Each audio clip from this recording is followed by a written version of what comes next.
Hi అండి, welcome back to my channel Soni Subbu vlogs. ఇదైతే రాజమండ్రిలో రెండో ఉజ్జయిని మహాకాళేశ్వరి టెంపుల్ అని చెప్పాలండి.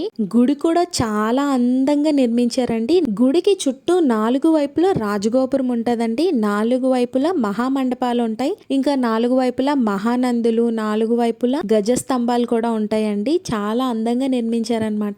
గుడి చుట్టూ కూడా అన్ని దేవుళ్ళు అయితే ఉంటారండి. 64 దేవుళ్ళు ఉన్నారనమాట. ఆ దేవుళ్ళు ప్రతి దేవుడిని నమస్కరించుకోవచ్చు ఆ గుడిలోకి వెళ్తే. ఇంకా అదే విధంగా చుట్టూ అలా ప్రదక్షిణ చేసినట్టు కూడా ఉంటది. ఆ దేవుళ్ళన్నీ దర్శనం చేసుకొని వచ్చి మన మహాకాళేశ్వరుని అయితే దర్శనం చేసుకోవచ్చు అనమాట. మేమైతే ఈవినింగ్ వెళ్ళాము. మేము వెళ్ళేసరికి గుడి అయితే ఓపెన్ చేసలేదండి. ఈవినింగ్ 4:30కి ఓపెన్ చేస్తారంట. ఉజ్జయినిలో మహాకాళేశ్వరునికి ఎలా అయితే పూజలు జరుగుతాయో అదే విధంగా పూజలు అయితే జరుగుతాయండి ఇక్కడ కూడానా. రాజమండ్రిలో ఈ మహాకాళేశ్వరుని టెంపుల్కి ఎవరైనా వెళ్ళుంటే కమెంట్ బాక్స్లో కమెంట్ చేయండి. నాకైతే గుడిలోకి వెళ్ళంగానే చాలా బాగా అనిపించిందండి. గుడి వెనకే ఉంటుంది అనుకుంటాను గోదావరి. ఆ పక్కనున్న ఇస్కాన్ టెంపుల్కి కూడా వెళ్ళాము. ఇస్కాన్ టెంపుల్ నుంచి చూస్తే క్లియర్గా కనిపిస్తుందండి గోదావరి. ఈ గుడి పక్కనే ఒక వైపుగా శ్మశాన వాటిక అయితే ఉందండి. ఈ గుడి గురించి ఫుల్ వీడియో కావాలంటే కమెంట్ బాక్స్లో కమెంట్ చేయండి.